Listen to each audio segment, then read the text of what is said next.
तो फ्रेंड्स, स्वागत है आपका हमारे चैनल पर। मैं आपकी पूनम आज आप सभी के लिए बहुत ही खूबसूरत सा सास बहू का कजरी गीत लेकर आई हूँ। सावन के महीने में सभी लोग कांवर लेकर देवनगर बाबा के धाम जाते हैं। तो बहू के मन में क्या मनसा पुराती है, बहू अपनी सास से क्या कहती है, इस खूबसूरत भाव को आपकी पूनम ने कजरी गीत के माध्यम से आप सभी के सामने पेश किया है। गीत की एक एक लाइनें आप सभी के दिल को छू जाएंगी। हमारे महादेव, हमारे भोलेनाथ धरती पर आ चुके हैं। सभी भक्त मगन होकर बाबा की पूजा कर रहे हैं, अपनी मुरादें मांग रहे हैं। तो इसी बात पर बम बम बम बम भोले बोलते हुए आइए सुनिए सास बहू का धमाकेदार कजरी गीत। अपना प्यारा आशीर्वाद देना बिल्कुल कम मत करिएगा।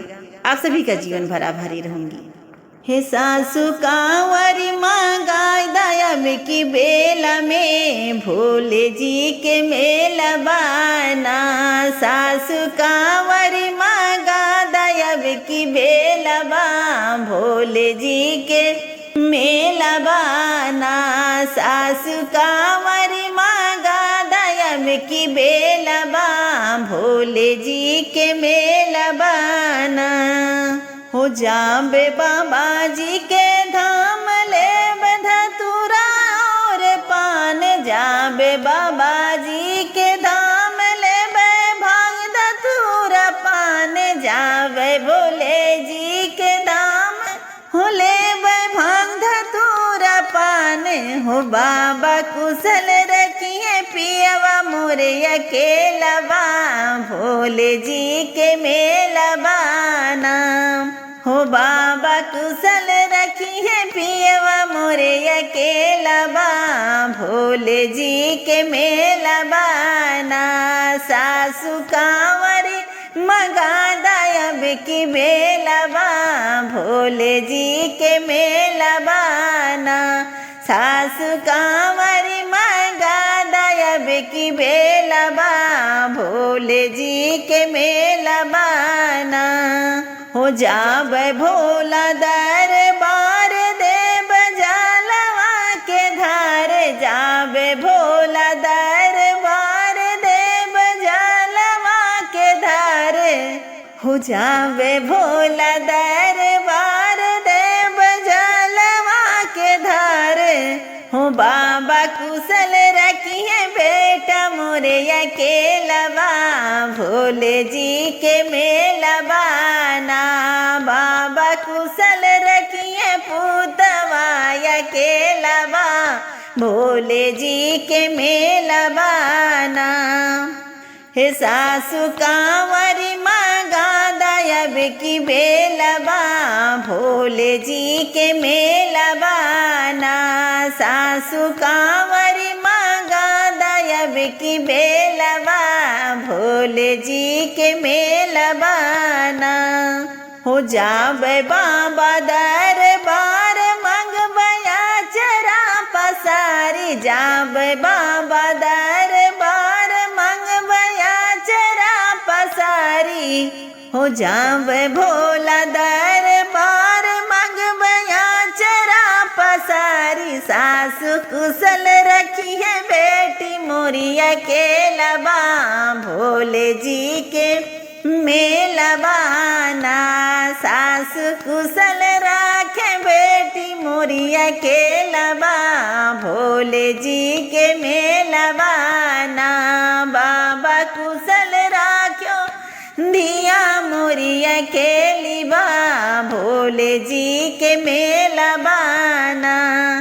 हे सासु कांवरी मांगा दयाब की बेलवा, भोले जी के मेला बाना। सासु कांवरी मांगा दयाब की बेलवा, भोले जी के मेला बाना। अब की देव घर जाए के में बेलवा, मन मोरे अकेलवा ना। अब की देव घर जाए के बेलवा, भोले जी के मेलवा ना। इसी गीत को सार देते हुए आप सभी की पूनम आप सभी के लिए बहुत ही प्यारा सा एक हंसी मजाक से भरा हुआ कजरी गीत लेकर आई हूँ। आप सभी सुनिए। हे धनिया कसल्यू कमर करे धनिया, धनिया कसल्यू कमर हंसी के जनवा मारियो ना हे धनिया कसलियो कमर कर धनिया हंसी के जनवा मारियो ना हे रनिया दियल मुसकी मारी मारी हमके मारी डारियो ना तब तक धन कुआं पे मिली तब तक धन कुआं पे मिली कुआं पे मिली हो कुआं पे मिली हो अरे हमके बगियवा भर मावल ना अरे हमके बगियवा भर मावल ना हे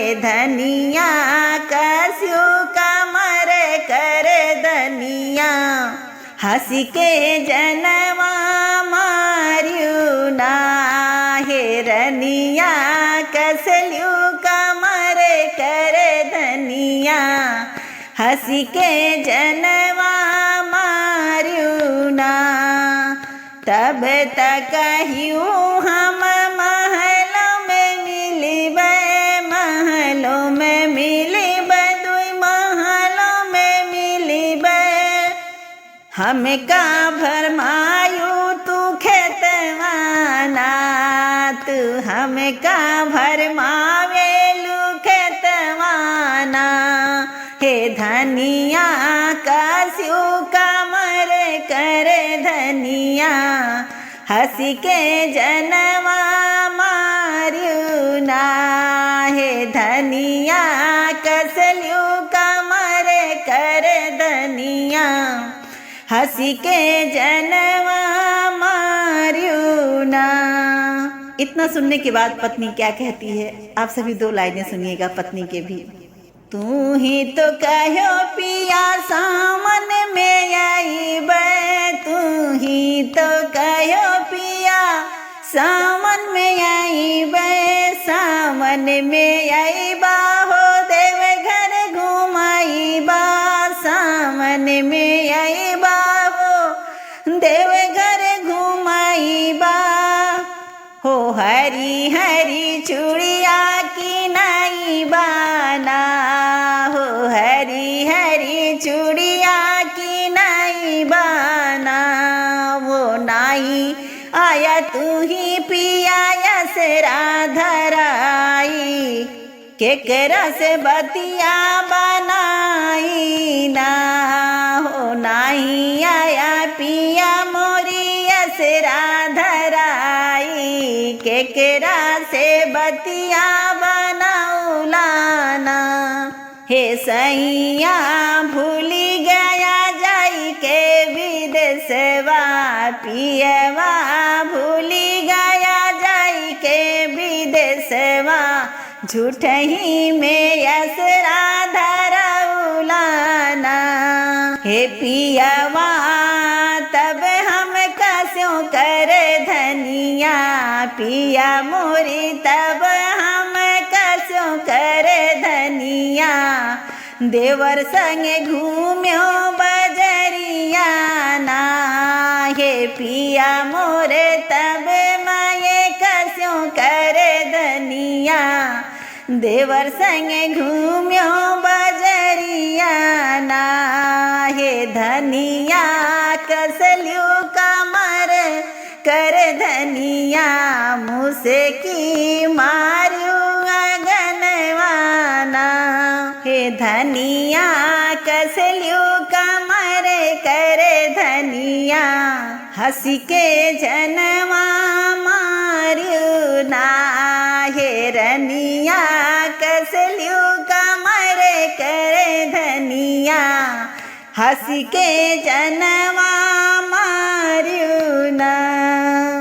आप सभी को कैसा लगा, अपना प्यारा आशीर्वाद जरूर दीजिएगा। मिलती हूँ नए धमाकेदार गीत के साथ अगले वीडियो में, तब तक के लिए हर हर महादेव।